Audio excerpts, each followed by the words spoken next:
ইহসানের সাথে তাকে হত্যা করো। সুবহানাল্লাহ, this is Islam, this is the true essence of Islam. ওয়া ইযা যাবাহতুম ফাহসিনুয যাবহা, যখন জবাই করবে তখনও ইহসানের সাথে জবাই করো। করব জবাই, ওইখানেও নাকি ইহসান। আচ্ছা, কুরবানির দিন আমরা পশুগুলোরে কি করি বলেন সবাই আওয়াজ করে?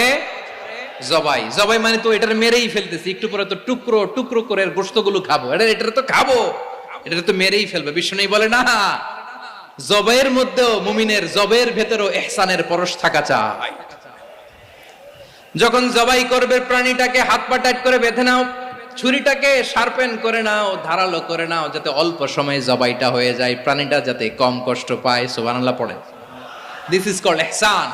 ইহসান, আল্লাহ তাআলা যেমনি আদলের আদেশ করেছেন, ন্যায় বিচার জাস্টিস এনশিওর করতে বলেছেন, সমাজে ইহসানের ব্যবহার, ইহসানের অনুশীলন তিনি করতে বলেছেন। এজন্য মুমিনের